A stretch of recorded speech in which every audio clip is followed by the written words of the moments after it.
આપણે ત્યાં પણ ગજબ સિસ્ટમ છે ને, ટેક્સ પર ટેક્સ ભરે જ રાખો, રોડ ટેક્સ ભરો, એમાં પાછો ટોલ ટેક્સ પણ ભરવાનો. ચલો વાંધો નથી કે ટોલ ટેક્સ પણ ભરીએ, પણ ક્યાં સુધી?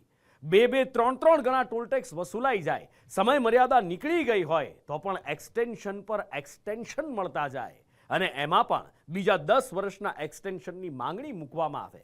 આને ઉઘાડીને લૂંટ નહીં તો બીજું શું કહેવાય? આ સવાલ પૂછી રહ્યા છે ટ્રક એસોસિએશન અને એની સાથે સાથે જે વિરોધ પ્રદર્શન કરી રહ્યા છે એ. કારણ કે આજે મહેસાણા અને વડોદરામાં વાહનોના પૈડા થંભી ગયા છે.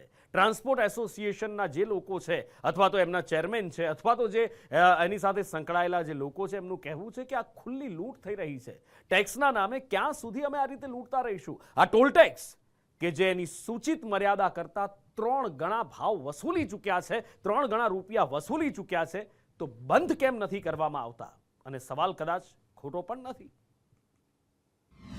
850 रुपए का टूल है ये, कहाँ जाएंगे? गाड़ी वाले तो पहले भूखा मर रहा, रोटी नहीं मिल रही गाड़ी वाले को, हैं? इनके पेट पाल रहे, हमारे बच्चे कहाँ जाएंगे? આજે બે ટોલ પ્લાઝા બન્યા છે, 514 કરોડના બન્યા છે. આજે એની ઉપર એ લોકો 2900 કરોડ રૂપિયા તો ઉઘરાવી લઈ જાય છે. जो भी कर रहा है ना, ये ट्रांसपोर्ट वाले सब मिलकर काम कर रहे हैं. મહેસાણા અને વડોદરામાં થઈ રહેલો આ વિરોધ ટોલ ટેક્સનો છે.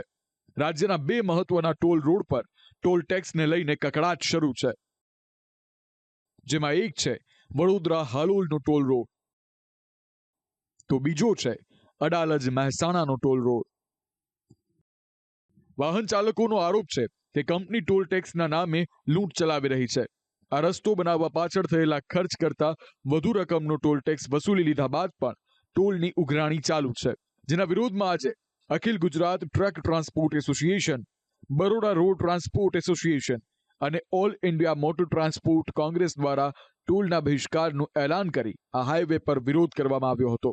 જો કે હાઈવે પર ચક્કાજામ કરતા પોલીસે મધ્યસ્થી કરી રસ્તો ખુલ્લો કરાવી વાહન વ્યવહાર પૂર્વવત કરાવ્યો હતો.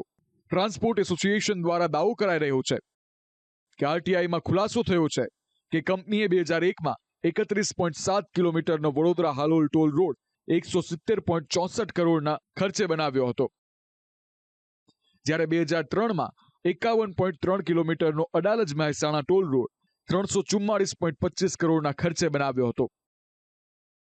આમ કુલ 514.89 કરોડ બંને રોડ પાછળ ખર્ચ થયો હતો, જેની સામે કંપનીએ અત્યાર સુધીમાં 2958 કરોડ ટોલ પેટે વસૂલ્યા છે.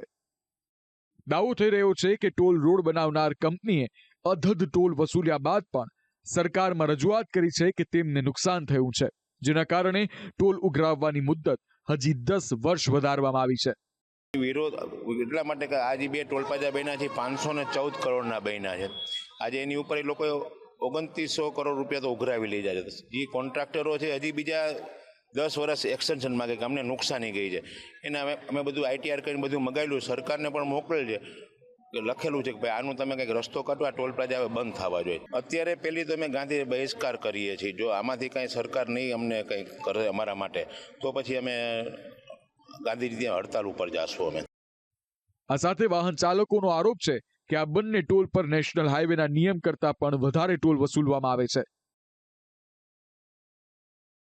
નેશનલ હાઈવે પર 4 થી 7.21 રૂપિયાનો પ્રતિ કિલોમીટર ટોલ હોય છે, જ્યારે બંને ટોલ રોડ પર રૂપિયા 5.84 થી 29.50 પ્રતિ કિલોમીટર વસૂલાય છે.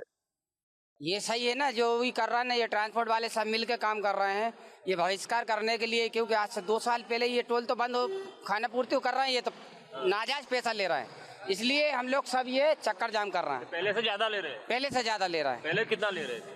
पहले कितना ले रहे थे? शुरू में 60 रुपया था, बढ़ते अभी जो है 700-800 रुपया हो गया. उसके बाद में फिर इसका जो है बिल्कुल खत्म हो चुका है. इसका जो है मियादी जो होता है जितने टाइम का खत्म हो गया है. टाइम भी खत्म हो गया और आती भी पैसा ले रहा है. पहले ज्यादा पैसे जा रहे हैं ट्रांसपोर्ट. हाँ, बहुत ज्यादा जा रहे हैं गाड़ी वालों को, बहुत ज्यादा पैसे जा रहे हैं. 25 किलोमीटर 850 रुपए का टूल है ये, कहाँ जाएंगे? गाड़ी वाले तो पहले भूखा मर रहा, रोटी नहीं मिल रही गाड़ी वाले को, हैं? इनके पेट पाल रहे, हमारे बच्चे कहाँ जाएंगे? हैं? दिन रात बाहर घूमते हैं, प्रदेशों में जाते हैं, हम कहाँ जाएंगे? 25 किलोमीटर 850 रुपए का लगता है, नहीं जाकर पूछो उनको. और उल्टा बोलते हैं गाड़ी वालों को. गाड़ी इंसान नहीं है क्या? दादागिरी भी करते हैं ये लोग. यहाँ पे नहीं, हर जगह हाँ, हर जगह दादागिरी हर जगह, यहाँ पे नहीं, हर जगह. गाड़ी वाला पूरे देश को चलाता है, गाड़ी वाला भूखा मर रहा है, कहाँ जाएगा गाड़ी वाला? મહત્વનું છે કે આજે ટ્રાન્સપોર્ટ એસોસિએશન દ્વારા વિરોધ પ્રદર્શન કરવાની સાથે વાહન ચાલકોને જાગૃત કરવા પેમ્પલેટનું વિતરણ કરવામાં આવ્યું હતું. હાલ તો વાહન ચાલકો અને ટ્રાન્સપોર્ટ એસોસિએશને ટોલ ટેક્સ પરત નહીં લેવાય તો ઉગ્ર આંદોલનની ચીમકી ઉચ્ચારી છે. તેનાથી ન માત્ર ગુજરાત પરંતુ દેશભરમાંથી આવતા ટ્રકના ટ્રાન્સપોર્ટેશનને અસર થશે અને આગામી સમયમાં તેનો ભોગ પબ્લિકને પણ બનવું પડશે. બ્યુરો રિપોર્ટ, સંદેશ ન્યૂઝ.